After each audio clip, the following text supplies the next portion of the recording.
It is Christmas Day in the workhouse, and the cold, bare walls are bright, with garlands of green and holly, and the place is a pleasant sight. For with clean-washed hands and faces, in a long and hungry line, the paupers sit at the tables, for this is the hour they dine. And the guardians and their ladies, although the wind is east, have come in their furs and wrappers to watch their charges feast. To smile and be condescending, put pudding on pauper plates, to be hosts at the workhouse banquet they've paid for, with the rates. Oh, the paupers are meek and lowly with their thanky kindly mums, so long as they fill their stomachs, what matter it whence it comes? But one of the old men mutters and pushes his plate aside. Great God, he cries, but it chokes me, for this is the day she died. The guardians gazed in horror, the master's face went white. Did a pauper refuse the pudding? Could their ears believe aright? Then the ladies clutched their husbands, thinking the man would die, struck by a bolt or something, by the outraged one on high. But the pauper sat for a moment, then rose mid a silence grim, for the others had ceased to chatter, and trembled in every limb. He looked at the guardians' ladies, then, eyeing their lords, he said, I eat not the food of villains whose hands are foul and red, whose victims cry for vengeance from their dank, unhallowed graves. He's drunk, said the workhouse master, or else he's mad and raves. Not drunk or mad, but only a hunted beast, who, torn by the hounds and mangled, declines the vulture's feast. Keep your hands off me, curse you! Hear me right out to the end. You come here to see how paupers the season of Christmas spend. You come here to watch us feeding as they watch the captured beast. Hear why a penniless pauper spits on your paltry feast. Do you think I will take your bounty and let you smile and think you're doing a noble action with the parish's meat and drink? Where's my wife, you traitors? The poor old wife you slew? Yes, by the God above us, my Nance was killed by you. Last winter my wife lay dying, starved in a filthy den. I had never been to the parish, I came to the parish then. I swallowed my pride in coming, for ere the ruin came, I held up my head as a trader, and I bore a spotless name.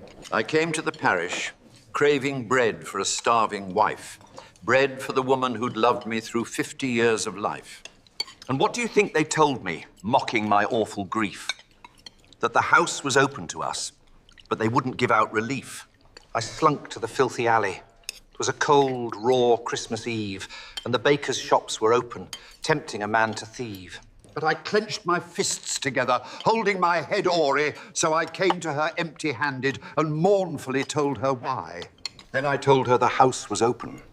She had heard of the ways of that, for her bloodless cheeks went crimson, and up in her rags she sat, crying, Bide the Christmas here, John, we've never had one apart.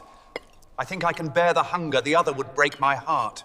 All through that eve I watched her, holding her hand in mine, praying the Lord and weeping till my lips were salt as brine. I asked her once if she hungered, and as she answered no, the moon shone in at the window set in a wreath of snow. Then the room was bathed in glory, and I saw in my darling's eyes the faraway look of wonder that comes when the spirit flies.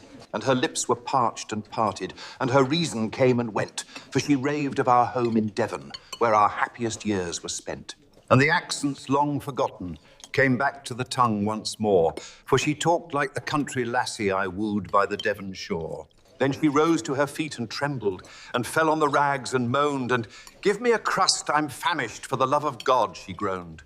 I rushed from the room like a madman, and flew to the workhouse gate, crying, "Food for a dying woman," and the answer came, "Too late."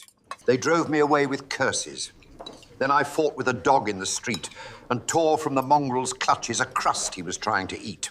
Back through the filthy by-lanes, back through the trampled slush, up to the crazy garret, wrapped in an awful hush. My heart sank down at the threshold, and I paused with a sudden thrill, for there in the silvery moonlight my Nance lay, cold and still. Up to the blackened ceiling the sunken eyes were cast. I knew on those lips all bloodless my name had been the last. She'd called for her absent husband, oh God, had I but known.